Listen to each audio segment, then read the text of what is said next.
Jai Guru, everyone. Jai Guru. Jai Guru. And welcome to this episode of Yogananda podcast, where we're discussing the autobiography of a yogi line by line. We are on a new chapter today, chapter 20. So we're making good progress here. We do not visit Kashmir. Simple title. It tells us exactly what it says in the tin. You know, it's a short chapter, isn't it? It's I actually looked at it, bit of a nerd sort of comment, but I looked at the length of the chapter on Audible. It's the fourth shortest one, so it's almost one of the shortest in the book. But it is a nice chapter. You know, it has a simple message in my view. I want to hear your views on this gang. We've got a full gang today. Everybody's here. So hello, welcome, y'all. I'm keen to hear what you guys have as expectations or lessons for the chapter, and then we'll try to revisit this at the end of the chapter to see where we roughly on the right lines after we do our line by line in-depth analysis. So yeah, Lauren, kick us off. How do you see this chapter? I think for me, this chapter has two clear points that I felt were important. And the first one is that, you know, if our plans aren't in accordance with divine will, then it's not going to happen, no matter how hard we try. And then the second, which I think is the main one for me, is that when we don't get what we want, we're being protected. And I have a little story. I hope it's okay to share this. So, last year I was looking for a new place to live, and I was going all these different like flat viewings and things, and I came across this flat and I really, really loved it. Right. And I think I burned the ether with my desire to have this flat. Right. And it was up to the person who was living there to decide who she was going to have. And, you know, I didn't hear back, and I was, you know, like praying about it, sending all my thoughts, you know, like I really want this place. And then I got the message to say I didn't get it. And I was like, okay, well, maybe it's not meant for me then. Like maybe there's something else. So I kind of just took the attitude that it was for a reason that I wasn't aware of. And then like a week or so later, this other apartment came up, and it was 10 times better than the one that I had looked at. It had everything I could have possibly wanted. And that was the one I ended up getting. But I have to walk past this other apartment nearly like every week. And it always reminds me that not getting what I want is a blessing, because it just turned into something that was so much better in every way. So I definitely think that for this chapter, that is like really apparent in a different way, though. You know, like Mukunda's being really protected by his guru. So yeah, that's my thoughts. 2 pennies worth. I was going to say something similar. Worth its weight in gold, not pennies. Yeah, that's really nice. I think that's a really good recipe you just came up with or conjured for marriage as well. Because I've when we bought this place, I really wanted this other place in Harrow on the Hill, Mike, right on the hill, right near the top. You could see the whole of London. Cool. Yeah. It was really expensive though, really expensive for what it was. And I was like all in. I could see you there. I could see you in Harrow on the Hill. Yeah. So I really wanted it. My wife was like, it's just impractical. It's small. It's got no bus. You know, there's no train station nearby. Stop being silly. I was like, there's a bus that goes up the hill, right? Not near where this house is. Anyway, so I was like, okay, fine. She may know best. And then a year or two later, we found this place, which is I think 10 times better. So I'm glad I listened to my wife's indomitable instinct. Yeah.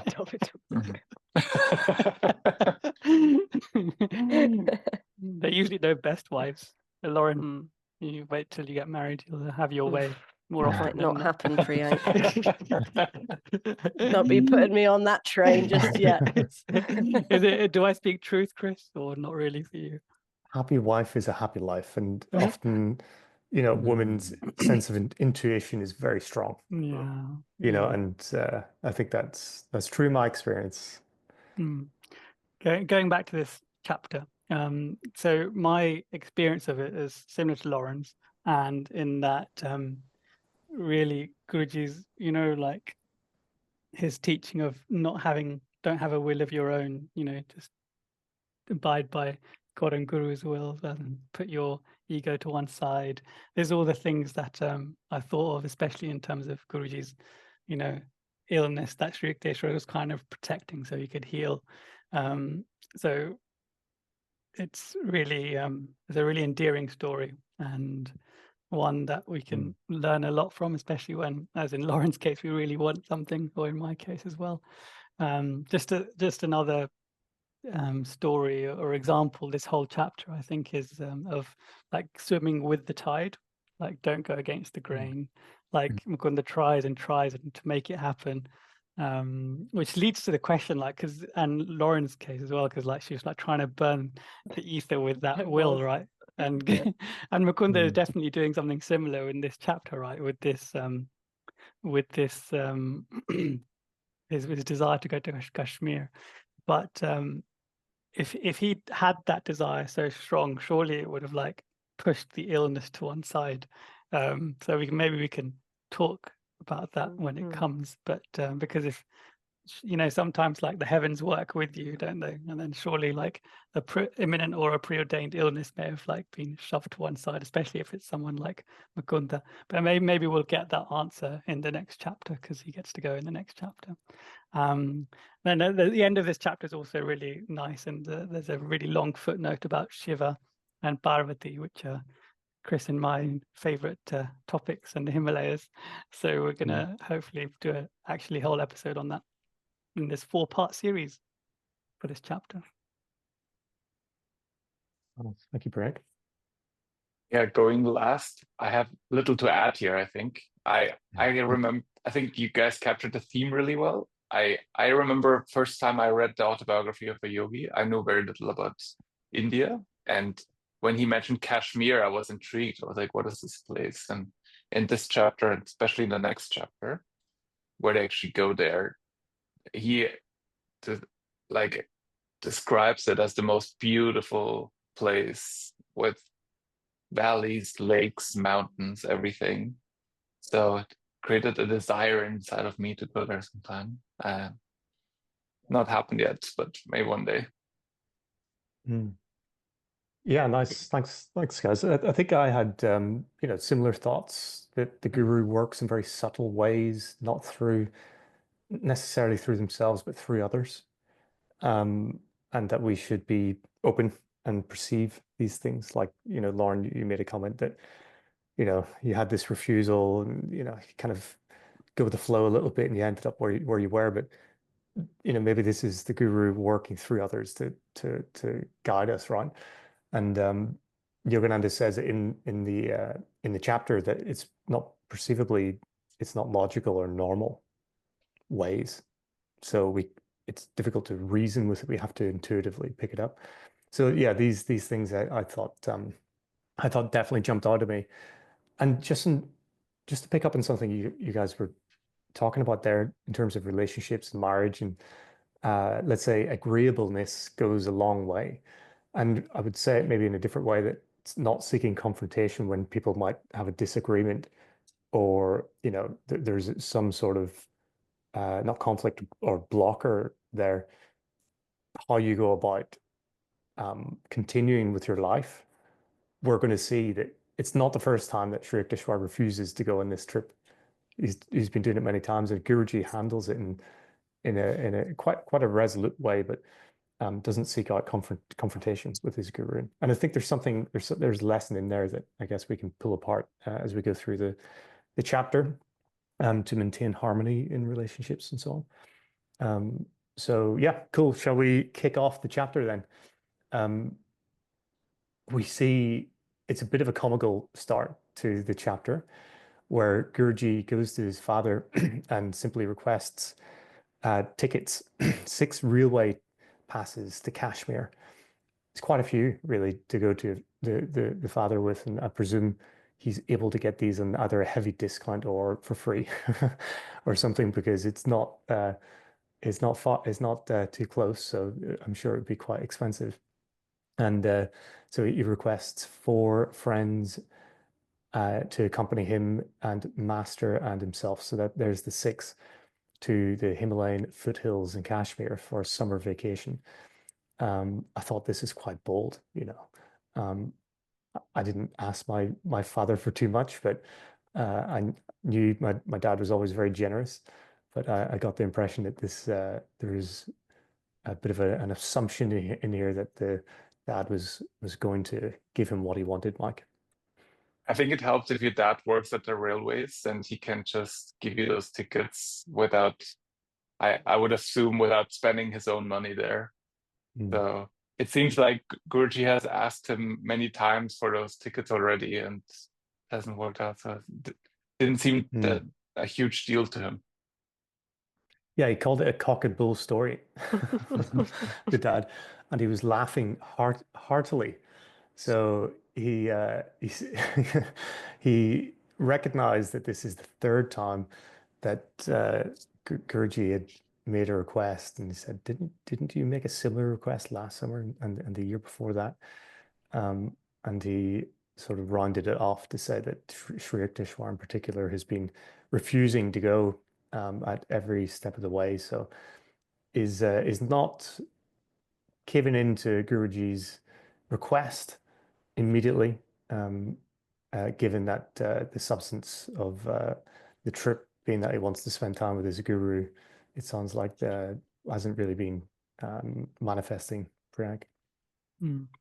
I find it cool how strong his desire is to go to not just to Kashmir, but the Himalayas in general, right? This is like a long-standing thing through his since his born, right? He had like visions of Himalayan clad yogis when he was like an infant. So this is like a long burning thing, not just like one or 2 house viewings that Lauren and I might go see and fall in love with.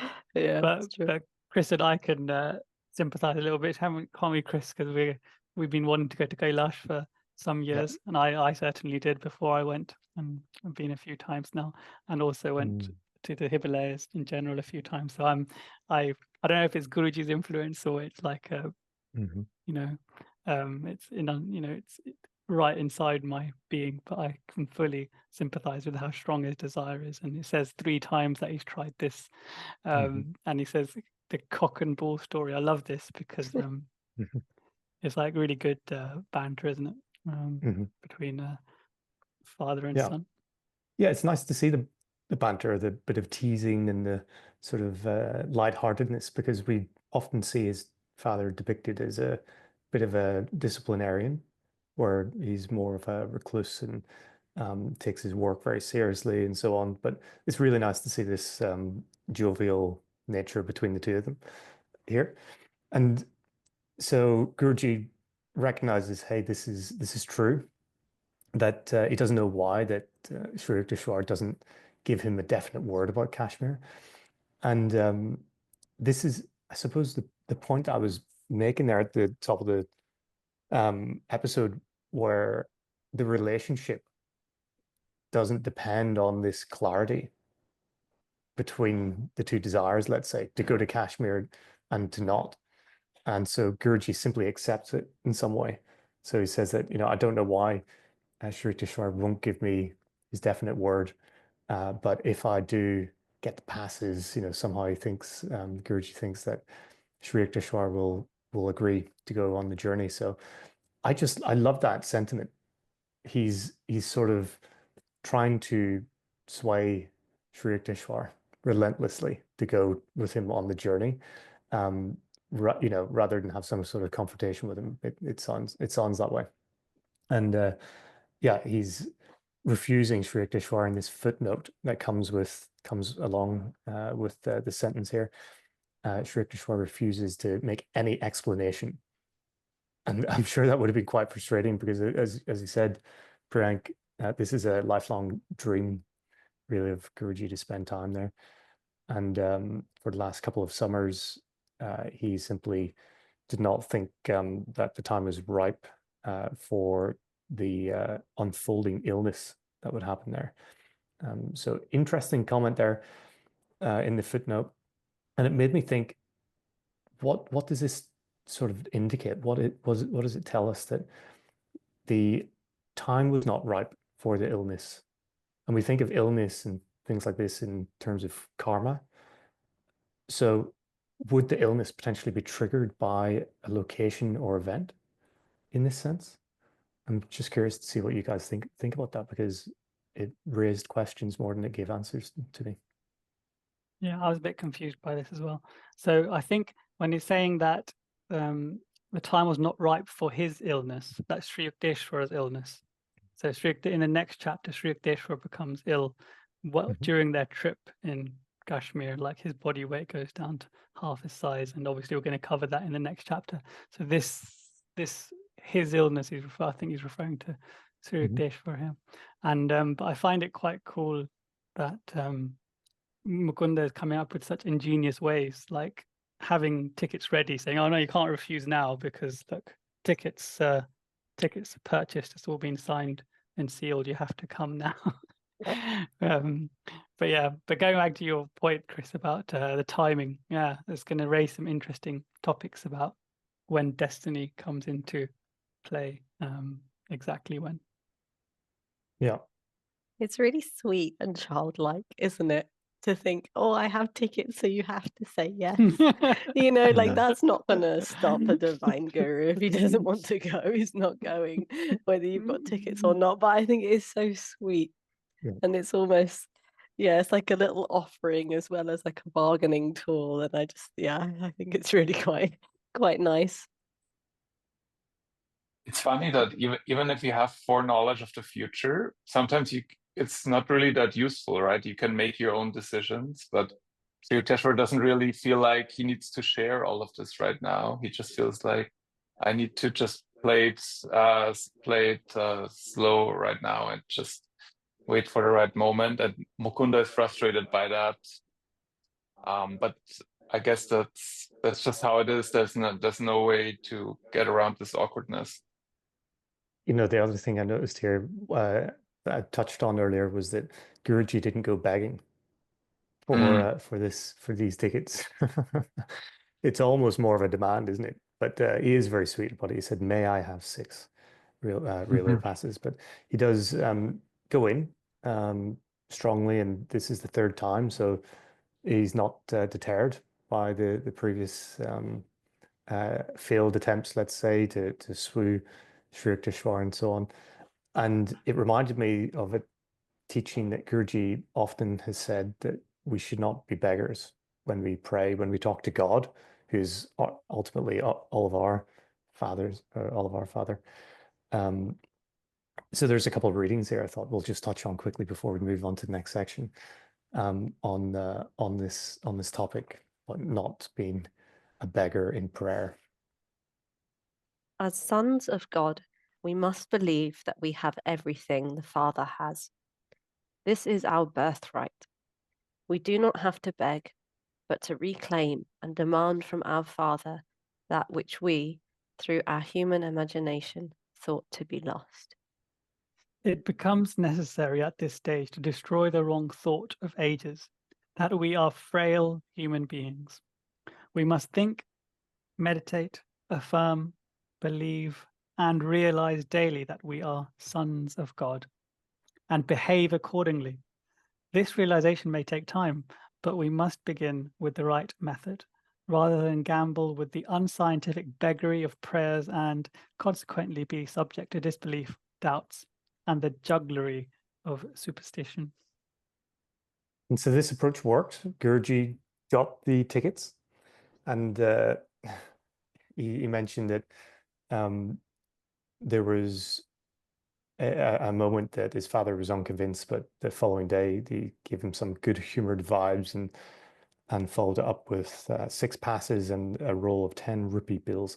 I tried to find out just how much these 10 rupee bills would be in today's money. It was kind of difficult to get the exact number because of the inflationary differences between, say, the currencies that we're trying to convert for, but roughly speaking, it's about $45 in today's. But the range that I got was between 45 and even $120, let's say. So it's in and around there. That's how much his dad gave him for the trip. I'd say based on how Mukunda is traveling and the group, I'd say it's probably on the higher end of that. If we were talking about today's money. But this banter comes in again, like he says, unconvinced, but it's some, you know, some good humored jibes, and like the next line is theoretical trip. He calls it a theoretical trip, and it doesn't need these practical props. I find it really Good humor. yeah, and comforting, because I often take part in these kind of jibes. And No, never. and often some people criticize me for it, but then now I read this sweet. kind of thing. Thanks. Some people criticize me, but yeah, this justifies my personality modus operandi, I think. No justification needed, Parag. No. It's endearing. Sorry for you to say, friends. Nice. And yeah, he followed it up, as Parag said, about making a quip about the practical props being unnecessary. But here they are. So yeah, you could just picture being there in the moment. It feels like quite a light-hearted moment. And Guruji went to Sri Yukteswar, and he was very enthusiastic, Sri Yukteswar, but his he was smiling at Guruji's enthusiasm, but his words were non-committal. And so he said that he would like to go, but we shall see. And yeah, Priyank, what are your thoughts here? I find this a really good lesson in etiquette, as well as Sri Yukteswar. Obviously, Sri Yukteswar is doing hidden stuff here, psychological stuff, which we'll find out later in the chapter. But it's also quite good, and this comes up again and again, how he deals with Mukunda's burning desire to go and not wanting to like have a confrontation, as you kind of alluded to earlier, Chris. I remember, like, for example, my father-in-law early on when I got married, like I used to be quite a lot more blunt. So, for example, if we were at dinner and they'd always make a big meal, and if there was something that I didn't like and they offered it to me, I'd say, "Oh no, I don't really like the taste of that," and that's obviously pretty offensive, right? for a especially father-in-law or mother-in-law scenario. And then he once, like, very gently said, rather than saying that, you could say, "Not right now," or "I'll have it later." It achieves the same thing, but it doesn't cause a confrontation or a debate. And similar thing here, Sri Yukteswar, he kind of says, "I would like to go, but we shall see," you know. And then I think is it sometimes, like in the lessons or something, he says, if you disagree with someone, you, and even if you're confident you're right and they're wrong, you can say, "Maybe you're right." Maybe you're not saying that they're right, but it instantly, like, diffuses the situation. Yeah, and it instantly allows the person to not be so dogmatic to their ideas as well. Like, it gives room, that gives room for the lack of confrontation to allow for a change of mind and a more harmonious relationship. So thanks for sharing that, Priyank. I think everybody's probably able to learn from that moment. A bit of diplomacy goes a long way. And so he didn't make a comment here when he asked if the Hermitage disciple Kanai could accompany them. And simply put, to compound on what we're saying, he knew what the outcome was going to be, and he didn't want to sort of throw the fire on Guruji's burning desire here, did he? I think etiquette lesson number 2, isn't it? Make no comment. So, like, it's another method of operating in the grey. It's almost like a dark art of diplomacy, isn't it? Don't comment. I know like I always like suggest like really outlandish things at the center, and coordination committee always don't respond to me rather than saying no, you can't do that. That's ridiculous. And that's like the way they. I think that's like the Yeah. way they manage eccentric people like myself at the center. I'd be very intrigued to know what these crazy things are, I'll Rio. tell you offline. Okay. And Not so for the public, I see. Yeah, Too crazy. We have a few London Centre listeners, so Wise. See, you're not saying anything. You're taking the lesson, you right? go You They're- learning, didn't know. learning. they're all nodding along in unison here. The listeners, yeah. We have three friends mentioned that Guruji invites: Rajendra Nath Mitra, Jatin Adi. Is that how you pronounce the name? I don't want to mispronounce it, Priyank. Jatin Adi, and one other boy. He doesn't actually mention this boy's name. I wondered why. Wondered who's this mystery boy. I was wondering the same. Imagine you're like a group of three and two of them get their names mentioned and you don't. Yeah. The burn. The burn. Yeah. Well, I think we had in a previous chapter where there was a general name given to someone that Guruji maybe didn't recall the name. So maybe there's a similar thing here where there was a fleeting friend or something along those lines maybe. And he invited these friends and they set the date of the departure for the following Monday. So they're all getting ready.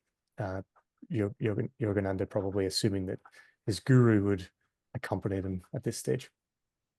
How fun does this trip sound? Like it's built up, isn't it? There's nothing quite like a little getaway with a group of close friends, is there?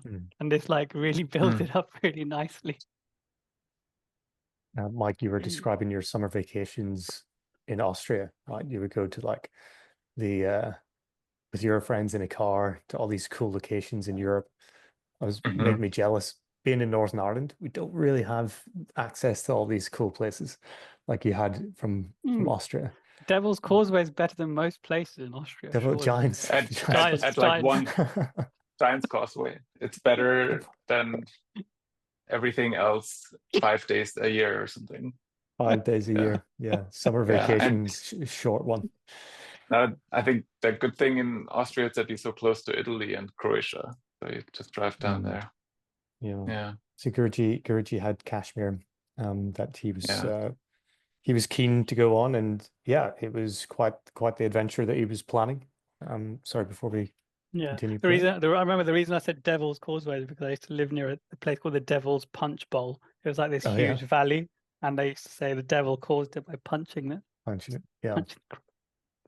And the Giants Causeway is called Giants because the Giants created it as well. So we like our folklore, don't we?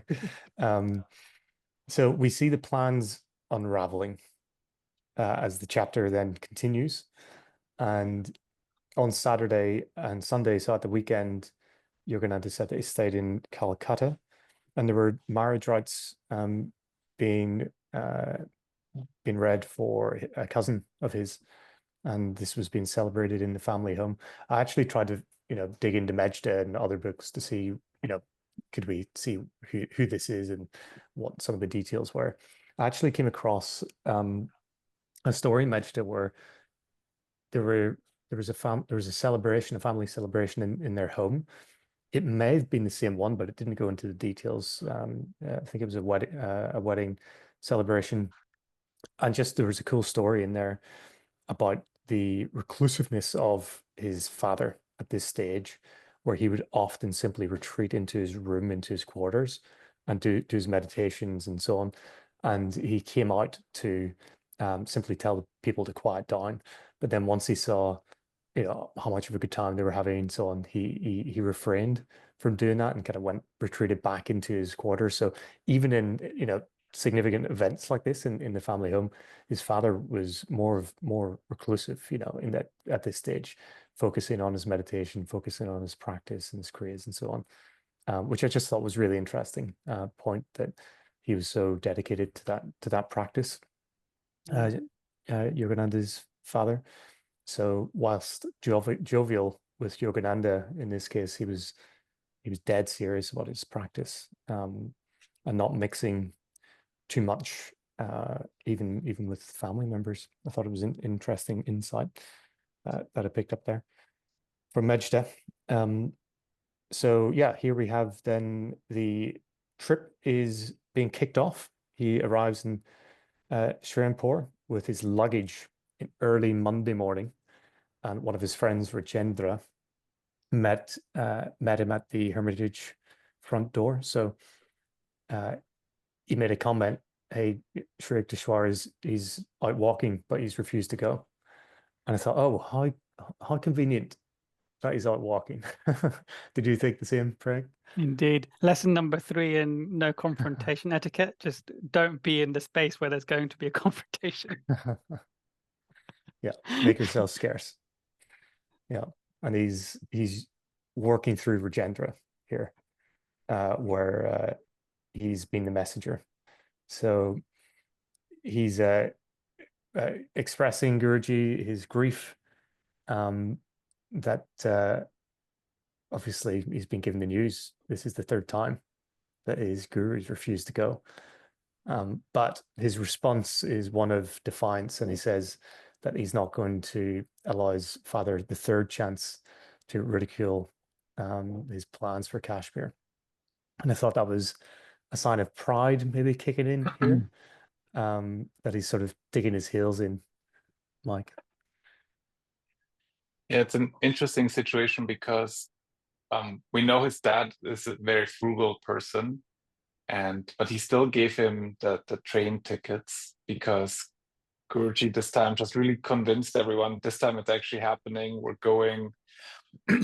And a little bit he put his credibility on the line here. And if it's not happening, he might like he said, it might get ridiculed. So there's that pressure building. It's interesting though, because he also describes his plans as chimerical, which means like hoped for, but it's illusory or impossible. So, deep down, does Mukunda really know that this isn't going to happen, no matter how hard he tries? Who knows?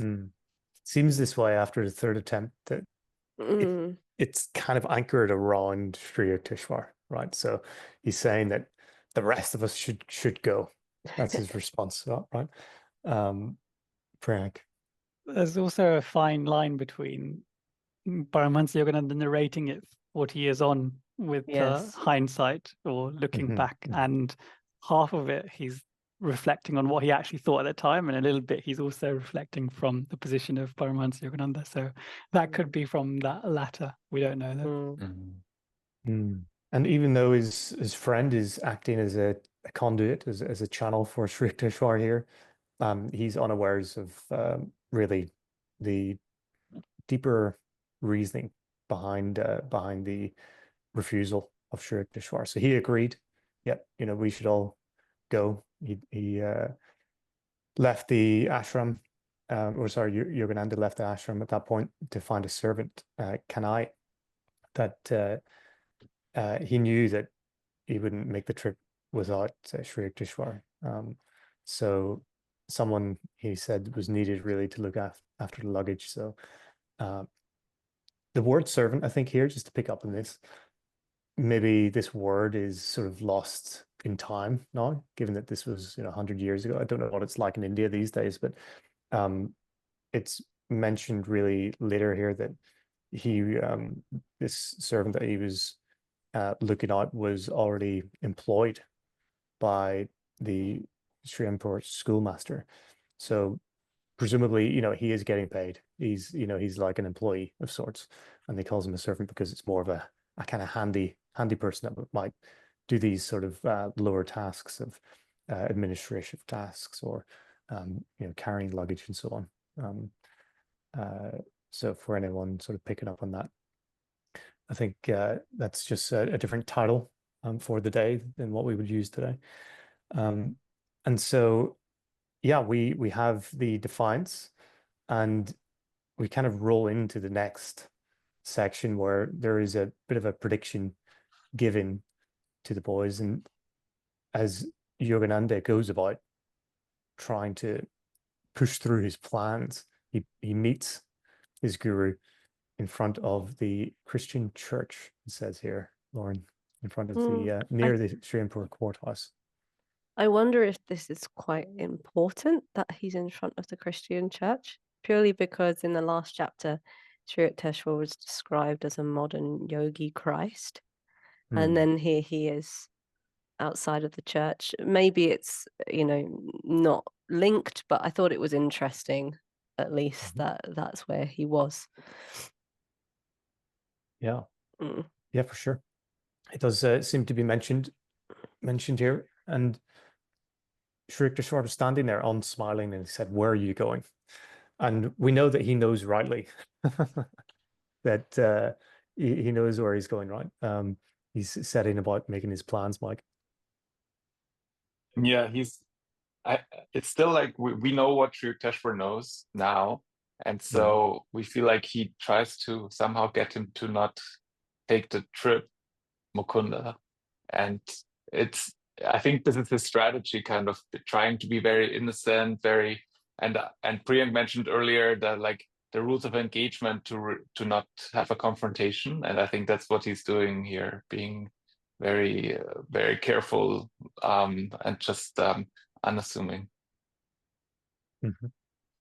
And yeah, Yogananda responds in a very polite way, but he says, "I hear that you and Kanai aren't going to make the trip that they had planned, and that he was really seeking out Barai, that was previously the servant of his family home, who I mentioned was employed by a Srinagar schoolmaster now, in Kanai's place to act as the help for the trip, and that he sort of throws down to say that if you recall to Sri Yukteswar, if you recall that last year, Barai was very desirous to see Kashmir, and that he offered to accompany them even without pay.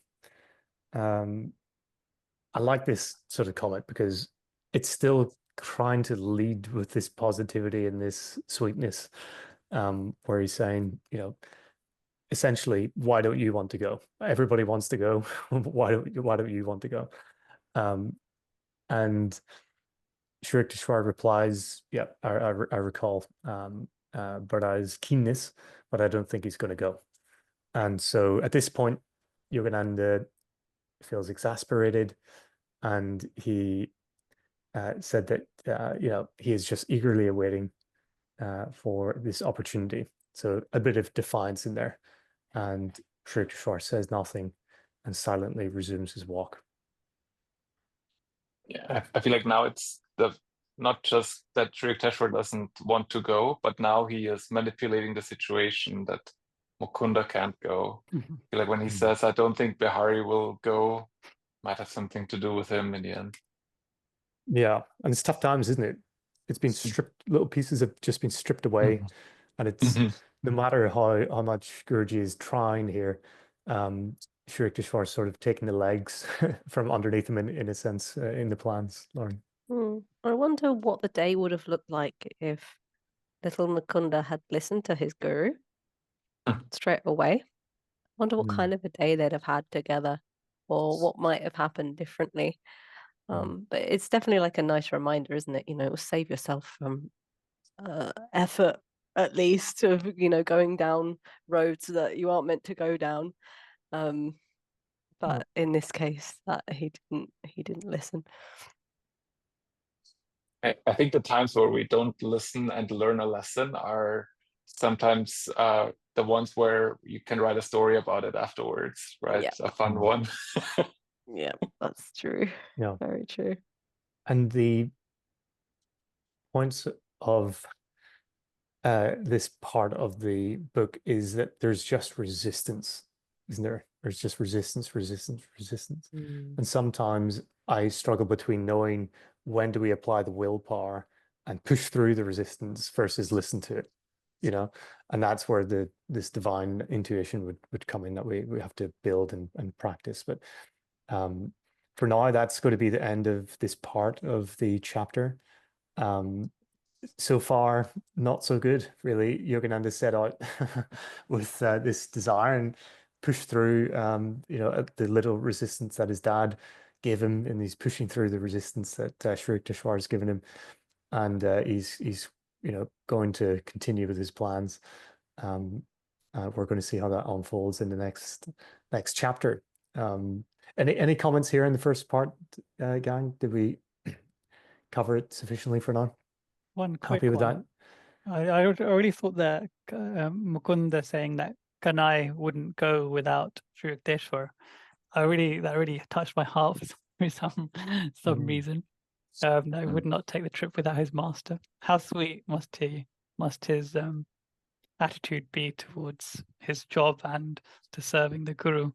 Because this is going to essentially be like a paid trip, paid holiday, isn't it? Not, there will be work to do, but not like looking after an ashram or, a guru and all the stuff that he has to do. But he wouldn't go. He's got bigger karmic fish to fry. Could you imagine saying that to Sri Yukteswar as well? What's that? Could you imagine saying that, okay, I'm going to go to Sri Yukteswar? Yeah, that's true. Terrifying. You can't. It'd be hard to imagine, but at the same time, you can imagine him just going to do as you wish, almost, isn't it? Yeah. Not saying much, and then giving you a bit of a cold, yeah, cold shoulder. Cool. Well, with that, Mike, what do we have to look forward to in the next episode? Well, it started out a bit like a comedy, and it's getting even more comical in the next part, because Mukunda is looking for, like, he said the word is servant, to help them on the trip, and there's no luck. He's trying to convince Behari, and then has another idea who he could ask, and that turns into a disaster. And then his mind keeps slowly it starts to come around. That's where the second part ends. Awesome. Okay, well, thanks, everyone. If listeners want to sort of join in, we were thinking of choosing a mantra or affirmation from the SRF teachings to tie in with this chapter. So feel free to read and digest the chapter, and consider what mantra or affirmation you might consider would be best fitting for the chapter. We'll circle back to that at the end of the chapter. So with that, thank you for listening. Until next time, Jai Guru. Jai Guru.